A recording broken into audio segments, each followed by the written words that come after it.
அனைவருக்கும் அன்பான வணக்கம். நீங்கள் கேட்டுக்கொண்டிருப்பது கதையலை. வாசிப்பவர் ஹேமலதா ஜெகநாத். திரு கல்கி எழுதிய பார்த்திபன் கனவு, பாகம் 3, அத்தியாயம் 7, சிதறிய ரத்தினங்கள். விக்ரமன் காட்டு வழிக்குள் புகுந்து கண்ணுக்கு மறைந்ததும் ஒற்றர் தலைவன் மீண்டும் அந்த சிற்ப வீட்டுக்குள் புகுந்தான். மார்பில் 2 கைகளையும் கோத்து கட்டிய வண்ணமாக சற்று நேரம் அங்கிருந்த தெய்வீக சிலைகளை பார்த்து கொண்டு நின்றான். அப்போது அவனுடைய கண்களில் நீர் ததும்பிற்று. பிறகு அங்கு வந்த கிழவியை பார்த்து, அம்மா, இந்த பிள்ளை மறுபடியும் ஒருவேளை இங்கு வந்தானால் அவனுக்கு தங்குவதற்கு இடம் கொடு. ஆனால் என்னுடைய ரகசியத்தை மட்டும் உடைத்து விடாதே. மறுபடியும் 5-6 நாளில் நான் வருகிறேன் என்றான். அப்படியே சுவாமி என்றாள் கிழவி. பிறகு ஒற்றர் தலைவன் அந்த சிற்ப மண்டபத்தின் பின்புறம் சென்றான். அங்கே விக்ரமன் ஏறிச் சென்றது போலவே தத்ரூபமாய் இன்னொரு குதிரை இருந்தது. அதன் மேல் வெகு லாவகமாக ஏறி உட்கார்ந்து அவ்வீரன் கிளம்பினான். விக்ரமன் போன வழியாக அவன் போகாமல் முதல் நாள் இரவு வந்த காட்டுக்கொடி வழியில் புகுந்து சென்றான். சற்று நேரத்துக்கெல்லாம் விக்ரமன் வழிப்பறிக்கு ஆளான இடத்துக்கு வந்து சேர்ந்தான். ஒற்றர் தலைவன் அவ்விடத்தை நெருங்கி அங்கும் இங்கும் உற்று பார்த்தான். அவனுடைய முகத்தில் ஆச்சரியக்குறி தென்பட்டது. உற்று பார்க்க பார்க்க அவனுடைய அதிசயம் அதிகமாயிற்று. ஆச்சரியத்துக்கு காரணம் என்னவென்றால், முதல் நாள் இரவு ரத்தின வியாபாரியின் வாளுக்கும் தன்னுடைய வாளுக்கும் இரையாகி விழுந்தவர்களின் உடல்கள் அங்கே காணப்படவில்லை. அவ்விடத்தில் மிகவும் அருவருப்பான கோரக்காட்சி ஒன்றை ஒற்றர் தலைவன் எதிர்பார்த்தான். இரவில் காட்டு மிருகங்கள் இரை தேடி அங்கு வந்திருக்கும் என்றும் அவை இரை உண்ட பிறகு மிகுந்த எலும்புக்கூடுகள் சகிக்க முடியாத காட்சியாக இருக்குமென்றும் அவன் எண்ணினான். ஆனால் அங்கே அப்படியொன்றும் காணப்படவில்லை. காட்டு மிருகங்கள் எலும்பை கூட விழுங்கி இருக்குமா? அல்லது உடல்களை அப்படியே இழுத்து கொண்டு போயிருக்குமா? அப்படி போயிருந்தால் அந்த ஆட்களின் துணிமணிகள், வாட்கள் எல்லாம் எங்கே? நாம் போன பிறகு இங்கே யாரோ வந்திருக்கிறார்கள். என்னமோ நடந்திருக்கிறது என்று ஒற்றர் தலைவன் எண்ணினான். உடனே அவன் குதிரையிலிருந்து குதித்து இன்னும் கவனமாக அங்கும் இங்கும் உற்று பார்க்கத் தொடங்கினான். சட்டென்று ஒரு பொருள் அவனுடைய கவனத்தை கவர்ந்தது. அவனுடைய முகத்தில் அப்போது வியப்பு மட்டுமல்லாமல் கேள்விக்குறியும் தோன்றியது. அந்த பொருள் என்னவெனில், ஒரு மண்டை ஓடுதான். நேற்று அங்கு இறந்து விழுந்தவர்களின் மண்டை ஓடாக அது இருக்க முடியாது. அது மிக பழமையான மண்டை ஓடு. நேற்று நாம் போன பிறகு இங்கு வந்தவன் காபாலிகனாக இருக்க வேண்டும். அவன் கழுத்தில் போட்டிருந்த மண்டை ஓட்டு மாலையிலிருந்துதான் இது விழுந்திருக்க வேண்டும். அவனோ அவர்களோதான் இங்கே செத்து விழுந்தவர்களின் உடல்களை அப்புறப்படுத்தியிருக்க வேண்டும் என்று ஒற்றர் தலைவன் எண்ணமிட்டான். இன்னும் அவ்விடத்தில் அவன் சுற்றுமுற்றும் பார்த்தபோது ஓரிடத்தில் ரத்தினங்கள் கொஞ்சம் சிதறி கீழே கிடப்பதைக் கண்டான். குள்ளன் ரத்தின மூட்டைகளை கீழே போட்டபோது ஒரு மூட்டை அவிழ்ந்து போய் சிதறி இருக்க வேண்டும். அந்த ரத்தினங்களை திரட்டி எடுத்துக்கொள்ளலாம் என்று எண்ணி ஒற்றர் தலைவன் குனிந்தான். அந்த சமயத்தில் கொஞ்ச தூரத்தில் குதிரைகளின் காலடி சத்தம் கேட்டது. சத்தத்திலிருந்து 4-5 குதிரைகளாவது வருகின்றன என்று தோன்றியது. ஒற்றர் தலைவன் உடனே விரைந்து குதிரை மேல் ஏறி அதை செலுத்திக் கொண்டு பக்கத்திலிருந்த காட்டுக்குள் புகுந்தான். குதிரையை கொஞ்ச தூரத்தில் விட்டுவிட்டு தான் மட்டும் இறங்கி வந்து சற்று தூரத்தில் ஒரு மரத்தடியில் நன்கு மறைந்து கொண்டான். அவன் மறைவிலிருந்த போதிலும் பாதை அங்கிருந்து நன்றாக தெரிந்தது. அந்த இடத்துக்கு வந்ததும் குதிரைகள் சட்டென்று நிறுத்தப்பட்டன. 6 குதிரைகள் மேல் 6 வீரர்கள் வந்தார்கள். அவர்களுக்கு தலைவனாக தோன்றியவன் மீது ஒற்றர் தலைவனின் பார்வை விழுந்ததும் அவனுடைய புருவங்கள் நெறிந்து ரொம்பவும் மேலே போயின.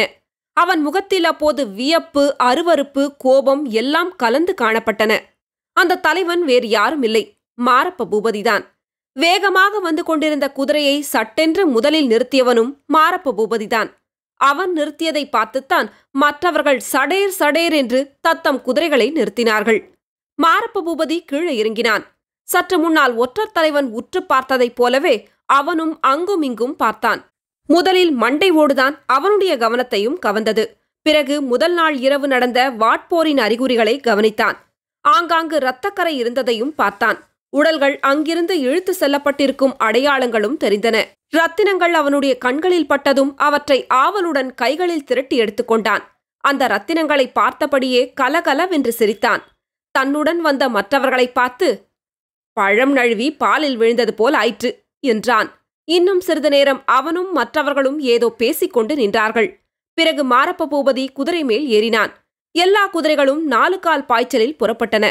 மாரப்பனும் அவனுடைய ஆட்களும் போன பிறகு ஒற்றர் தலைவன் தன் குதிரை இருந்த இடம் சென்று அதன் மேல் ஏறிக்கொண்டு நேற்றிரவு தான் வந்த வழியிலே திரும்பி செல்லத் தொடங்கினான். குதிரை அக்காட்டு பாதையின் வளைவு ஒன்றை தாண்டியதும் உடம்பை சிலிர்த்தது. ஒற்றர் தலைவன் குதிரையை நிறுத்தி சுற்றுமுற்றும் பார்த்தான். கொஞ்ச தூரத்தில் காணப்பட்ட ஒரு சிறு பாறைக்கு பின்புறத்தில் கழுகுகள் வட்டமிடுவதைக் கண்டான். காட்டுப்பாதையில் கிடந்த உடல்கள் என்னவாயின என்னும் மர்மம் வெளியாயிற்று. தானும் ரத்தின வியாபாரியும் போன பிறகு அங்கு வந்தவர்கள் அவ்வுடல்களை அப்புறப்படுத்தி இந்த பாறை மறைவில் கொண்டு வந்து போட்டிருக்க வேண்டும். ஆனால் அவர்கள் யாராக இருக்கும்? அவ்விடத்தில் அதிக நேரம் நிற்காமல் ஒற்றர் தலைவன் மேலே குதிரையை விட்டுக்கொண்டு சென்றான். கொஞ்ச நேரத்துக்கெல்லாம் மாமல்லபுரத்திலிருந்து காஞ்சிக்கு போகும் ராஜபாட்டையை அவன் அணுகினான். அவ்விடத்தில் அதே சமயத்தில் மாமல்லபுரத்திலிருந்து ராஜபரிவாரங்கள் வந்து கொண்டிருந்தன.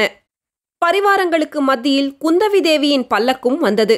பல்லக்கின் பக்கத்தில் ஒரு கம்பீரமான வெண்புறவி மீது நரசிம்ம சக்கரவர்த்தியின் புதல்வன் மகேந்திரன் வீற்றிருந்தான். இதையெல்லாம் தூரத்திலேயே கவனித்துக் கொண்ட ஒற்றர் தலைவன் அவ்விடத்தில் குதிரையை சற்று வேகமாகவே தட்டிவிட்டான். ராஜ பரிவாரங்களையோ பரிவாரங்களுக்கு மத்தியில் வந்தவர்களையோ சற்றும் பொருட்படுத்தாதவனாய் அவர்களுக்கு சற்று முன்னதாகவே ராஜபாட்டையில் சந்திப்பை கடந்து காஞ்சியை நோக்கி சென்றான். அத்தியாயம் 8. வேஷதாரி. ஒற்றர் தலைவன் அவ்விதம் ராஜபரிவாரங்கள் வருவதை பொருட்படுத்தாமல் முன்னால் காஞ்சி பாதையில் சென்றதை குந்தவி மகேந்திரன் இருவரும் கவனித்தார்கள். குந்தவியின் பல்லக்கும் மகேந்திரனுடைய குதிரையும் ஒன்றையொன்று ஒட்டியே சென்று கொண்டிருந்தன. மகேந்திரனுடைய தோற்றத்தில் குந்தவியின் மென்மையும் வனப்பும் நரசிம்மவர்மரின் கம்பீரமும் வீரமும் கலந்து பொலிந்தன. அண்ணனும் தங்கையும் அச்சாலையில் பவனி வந்த காட்சி கண்கொள்ளா காட்சியாய் இருந்தது. ஓராண்டு காலமாக நரசிம்மவர்மருடைய ஸ்தானத்தில் யுவராஜா மகேந்திரன் ராஜ்ய பரிபாலம் செய்து வந்தான். அப்படியிருந்தும் மேற்கூறிய குதிரை வீரன் ராஜபரிவாரங்களைக் கண்டு ஒதுங்கி நிற்காமலும் மரியாதை செய்யாமலும் முன்னால் விரைந்து சென்றது எல்லாருக்குமே வியப்பை அளித்தது. அண்ணா, அதோ குதிரை மேல் போகிறானே, அந்த வீரனை பார்த்தாயா? என்ன கம்பீரமான வடிவம்! அவன் யார் தெரியுமா என்று குந்தவி கேட்டாள்.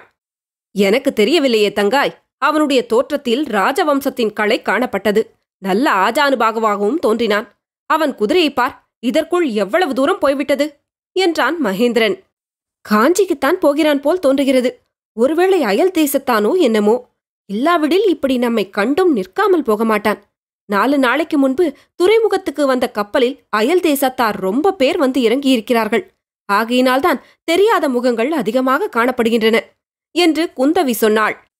குந்தவி, செண்பகத்தீவின் ரத்தின வியாபாரியை பற்றி சொன்னாயே, அவன் வரவே இல்லையே என்றான் மகேந்திரன். இல்லை என்று சொன்னபோது குந்தவியின் குரலில் மிகுந்த ஏமாற்றம் தொனித்தது. எப்படியும் காஞ்சி அரண்மனைக்கு அவன் வராமலா போகிறான்? கண்டிப்பாக வருவான். குந்தவி இதற்கும் ஒன்றும் மறுமொழி சொல்லவில்லை. மௌனமாயிருந்தாள். தன்னுடைய சந்தேகம் உண்மையாயிருக்குமானால் அவன் அரண்மனைக்கு வரமாட்டான் என்று எண்ணினாள். குந்தவியின் மனக்கண்ணின் முன்னால் 3 வருஷங்களுக்கு முன் காஞ்சிபுரத்து வீதியில் அவள் பார்த்த சோழ ராஜகுமாரனுடைய முகமும் நேற்று மாமல்லபுரத்து தெருவில் சந்தித்த ரத்தின வியாபாரியின் முகமும் மாறி மாறி தோன்றின. அவர்கள் 2 பேரும் வெவ்வேறு மனிதர்களா? அப்படியானால் அந்த முக ஒற்றுமை மிகவும் அதிசயமான ஒற்றுமைதான். குந்தவியின் மௌனத்தையும் அவளுடைய முகவாட்டத்தையும் மகேந்திரன் கவனித்தான். தங்காய் என்று அருமையாக அழைத்தான். என்ன அண்ணா, ஒரு மாதிரியாக இருக்கிறாயே, ஏன்? ஒன்றுமில்லை அண்ணா. நான் ஒரு யோசனை செய்திருக்கிறேன், சொல்லட்டுமா? சொல்லு அண்ணா. அப்பாவிடம் நான் சொல்லப் போகிறேன். இந்த பல்லவ ராஜ்யத்தின் பாரத்தை அவர்தான் சுமக்க வேண்டும், என்னால் முடியாது என்று. ஏன் அப்படி சொல்லுகிறாய் அண்ணா? அவர் இருக்கும்போது நான் ராஜ்யம் ஆளுவது சிங்கம் இருக்க வேண்டிய இடத்தில் பூனை உட்கார்ந்திருப்பது போல் இருக்கிறது. தேசத்தில் எல்லாரும் அப்படித்தான் நினைக்கிறார்கள். கிடையவே கிடையாதண்ணா. அதோடு எனக்கு வேறொரு முக்கிய காரியமும் இருக்கிறது. இன்னொரு தடவை கடற்பிரயாணம் செய்ய வேண்டும். இலங்கைக்கு மறுபடியும் போகப் போகிறாயா? இல்லை, செண்பகத்தீவுக்கு போகப் போகிறேன். என்ன அண்ணா சொல்கிறாய்? ஆமாம், விக்ரமனை மன்னிக்க வேண்டுமென்று அப்பாவிடம் கேட்கப் போகிறேன். பிறகு செண்பகத்தீவுக்கும் போய் நானே அவனை அழைத்து வரப்போகிறேன். தங்காய், நான் இந்த நாட்டுக்கு திரும்பி வந்து 1 வருஷம் ஆகிறது. இதுவரையில் ஒரு தடவையாவது நீ சிரித்து நான் பார்க்கவில்லை. உன் முகத்தில் சிரிப்பை பார்த்துவிட்டுதான் இனிமேல் வேறு காரியம் பார்ப்பேன் என்றான் மகேந்திரன். இதை சொல்லும்போது அவனுடைய நா தழுத்தழுத்தது. அவனுடைய தொண்டை அடைத்துக் கொண்டது. குந்தவியின் கண்களில் நீர் ததும்ப பார்த்தது. அவள் சற்று நேரம் சும்மா இருந்துவிட்டு, அப்பா சம்மதிக்க மாட்டார் என்றாள். நான் சம்மதிக்க செய்கிறேன். நேற்றே அப்பாவிடம் கேட்க வேண்டும் என்றிருந்தேன். ராத்திரி அவர் வரவே இல்லை. இன்று அவரை அவசியம் கேட்கப் போகிறேன். அப்பா சம்மதித்து நீ செண்பகத்தீவுக்கு போனாலும் என்ன பிரயோஜனம்? என்ன பிரயோஜனமா? எனக்கு ஒரு மைத்துனன் கிடைப்பானல்லவா? அது நடக்காத காரியமண்ணா. அந்த கர்வம் பிடித்த சோழ ராஜகுமாரன் பல்லவர் குல பெண்ணை மணக்க சம்மதிக்க மாட்டான் என்றாள் குந்தவி. அப்போது மகேந்திரன் கலகலவென்று சிரித்தான். தங்காய், எப்போதாவது உன் உருவத்தை கண்ணாடியில் பார்த்து கொண்டதுண்டா என்று கேட்டான். போ அண்ணா என்றாள் குந்தவி. போகிறேன் தங்காய், போகிறேன். செண்பகத்தீவுக்குப் போய் அந்த சோழ ராஜகுமாரனை கட்டி இழுத்து கொண்டு வந்து உன் முன்னால் நிறுத்தி கன்னத்தில் போட்டுக்கொள்ள சொல்லாவிட்டால் நான் மகேந்திர பல்லவ சக்கரவர்த்தியின் பேரனல்ல என்றான் யுவராஜா மகேந்திரன். குந்தவியும் மகேந்திரனும் காஞ்சியை அடைந்ததும் அரண்மனையில் அவரவர்களுடைய பகுதிக்கு சென்றார்கள். குந்தவி தன்னுடைய அந்தப்புற அறைக்குள் பிரவேசித்த போது அங்கே சக்கரவர்த்தி வந்தால் உட்கார்வதற்காக போட்டிருந்த ஆசனத்தில் வேற்று மனுஷன் ஒருவன் உட்கார்ந்திருப்பதை பார்த்து அப்படியே ஸ்தம்பித்து போய்விட்டாள்.